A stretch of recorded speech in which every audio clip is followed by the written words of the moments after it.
Esta es la aterradora historia que inspiró la nueva película de El Conjuro 2. Dicen que a veces la realidad supera la ficción, y creo que este es el caso. Conoce la aterradora historia del asesino Ronald DeFeo Jr. Ronald Joseph Butch DeFeo, Jr.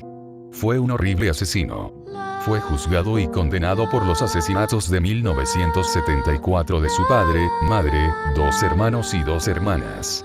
El caso es notable por ser la inspiración de la vida real detrás del libro y las versiones en películas de The Amityville Horror.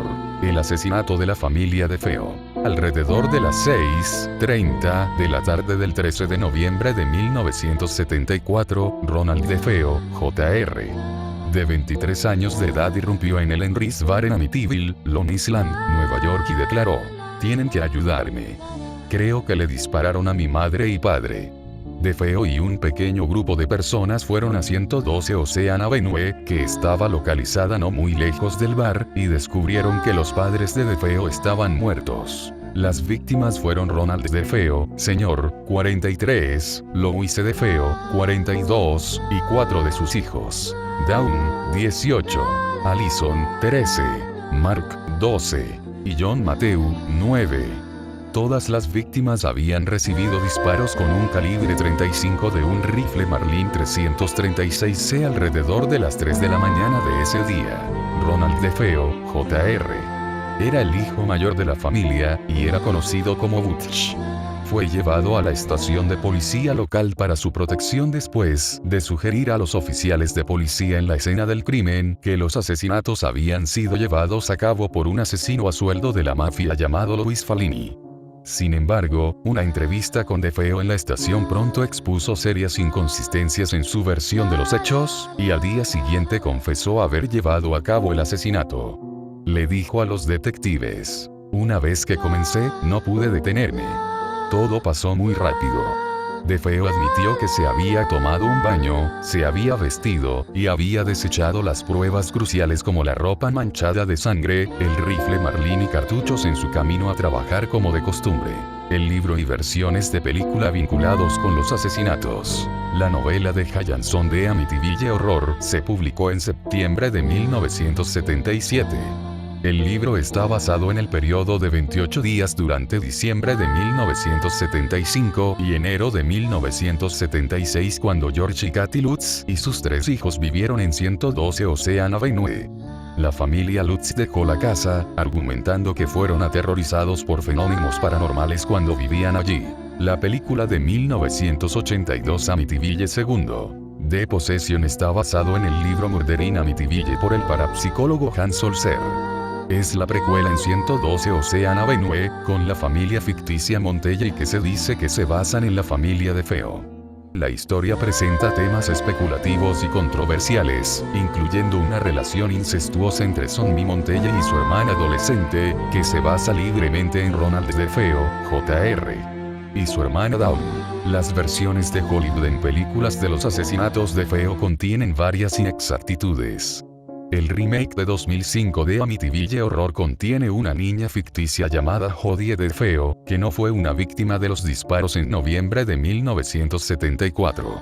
La afirmación que Ronald DeFeo, Jr., estuvo influenciado para cometer los asesinatos por espíritus de un cementerio de indios americanos en el lugar de 112 Ocean Avenue ha sido rechazada por los historiadores locales y los líderes nativos americanos, que argumentan que no hay evidencia suficiente para apoyar que el cementerio existió. La película de 2005 de Amityville Horror exagera el aislamiento de 112 Ocean Avenue al describir que es una casa a distancia, similar a Overlook Hotel en la adaptación de Stanley Kubrick de The Shining. En la realidad, 112 Ocean Avenue es una casa suburbana dentro de 50 pies de otras casas en el barrio. 112 de Ocean Avenue, Amityville. George Lutz tenía 30 años y era padre de familia. Poseía su propia empresa topográfica William H. Parry, Incorporated. Entre los meses de julio y noviembre, él y su esposa Kathy Lutz, también de 30 años, habían visitado más de 50 viviendas en la costa sur de la isla, antes de decidirse a buscar en Amityville. Ninguna casa de precio comprendido entre $30,000 y $50,000 reunía todos los requisitos que los Lutz querían que tuviera su nuevo hogar. que estuviese cerca del mar y que George pudiera trasladar ahí su oficina. Continuando con la búsqueda, George visitó la inmobiliaria con Kim de Massapequa Park y habló con la agente Edith Evans. Esta le dijo que tenía una casa en venta que deseaba mostrarles y que podría hacerlo entre las 3 y las 3:30 de ese mismo día. George aceptó la invitación y les condujo ahí a las 3 de la tarde. La chica se mostró muy amable y les dijo que no sabía lo que buscaban, pero que deseaba mostrarles aquella casa. El número 112 de Ocean Avenue es un edificio grande de 3 pisos, cubierto por tejas oscuras y fachada igualmente oscura. Es un solar bastante amplio con un jardín muy grande, y, en un poste que se sitúa al final del camino empedrado de la entrada, hay un pequeño rótulo con el nombre adjudicado a la casa, el cual puso su anterior propietario, Jay López. Al mirar las magníficas vistas de aquella casa, George advirtió que los postigos de las casas vecinas estaban cerrados en todas las direcciones que apuntaban a la casa, pero no cuando apuntaban a otras casas distintas. Hacía casi un año que estaba aquella casa en venta. No había sido anunciada por ninguna parte, pero estaba perfectamente descrita en la inmobiliaria de la señorita Evans. Zona residencial de Amityville. 6 dormitorios, colonial holandés, espacioso cuarto de estar, magnífico comedor, atrio cerrado, 3 baños, sótano completo, garaje para 2 coches, piscina de agua caliente y amplia caseta para botes. Pedían $80,000. George se sorprendió muchísimo y pensó que el precio era erróneo, pero tras una visita por el interior de la casa, Evans les confesó sin mayor dilación que aquella había sido la casa donde aconteció la tragedia de los DeFeo. Sin embargo, tanto George como Katy se mantuvieron aparentemente indiferentes.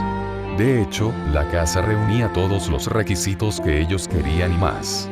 Por ello, aunque excediera de su presupuesto inicial, la consideraron la casa de sus sueños. George dijo que después de todo, los fantasmas no matan, las casas tampoco, solo matan las personas.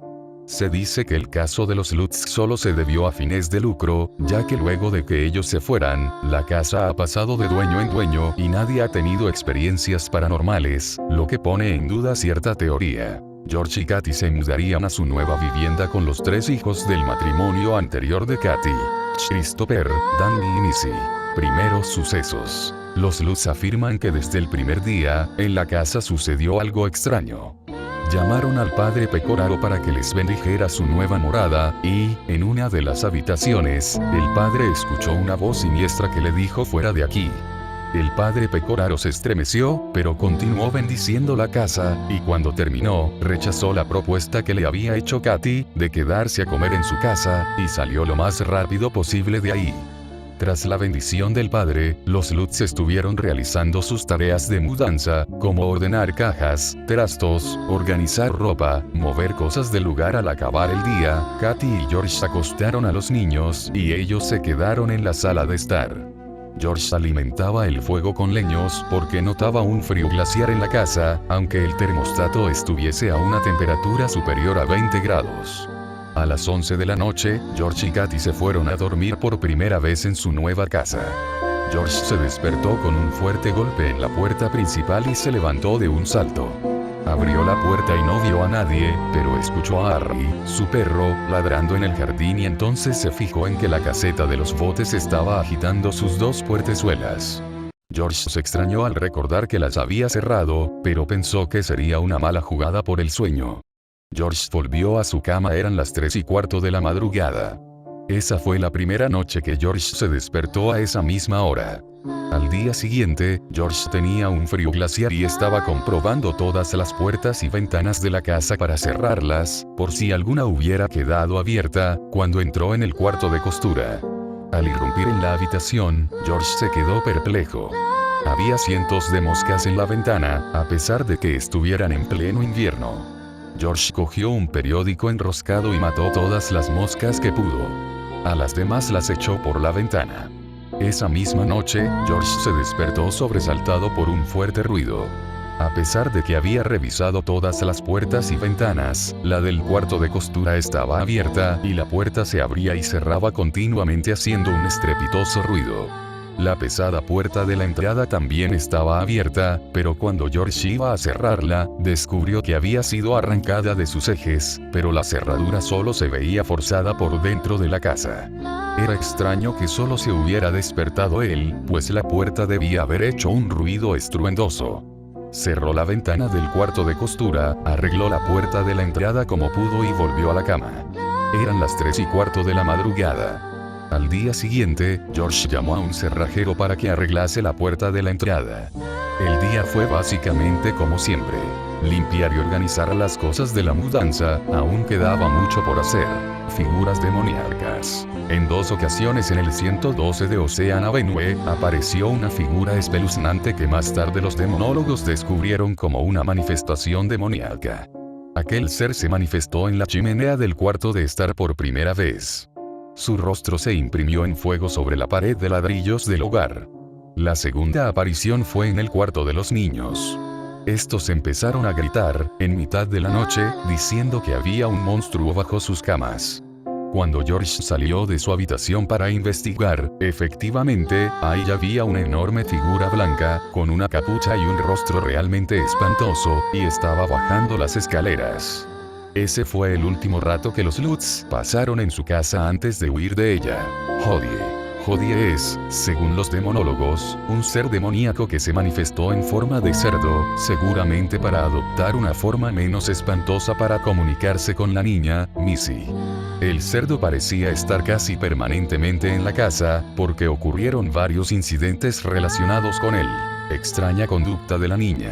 Katy subió al piso de arriba, mientras George estaba echando más leña al fuego. No conseguía quitarse el frío de encima. Katy pasó a ver a sus hijos, cuando de pronto vio salir a su pequeña hija, Missy, del cuarto de costura. Le extrañó el comportamiento de su hija que andaría buscando ahí la pequeña. La conducta de Missy hizo que Katy se parase a observar a la niña, que no le había visto. Missy se dirigió a su habitación, que estaba al lado del cuarto de costura, canturreando. Cuando llegó, se sentó en su cama y la niña, mirando por la ventana dijo: ¿No es hermosa la nieve, Hodie?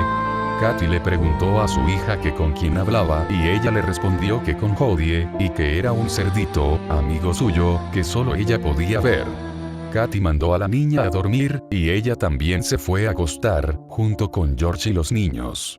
Como de costumbre, George se despertó a las 3:15 de la madrugada y miró por la ventana. Las puertas de la caseta de los botes estaban de nuevo abiertas, aunque él las había cerrado antes de irse a dormir. Bajó a cerrarlas, y cuando volvía, vio a su hija Missy en la ventana, pero detrás de ella había un cerdo realmente enorme.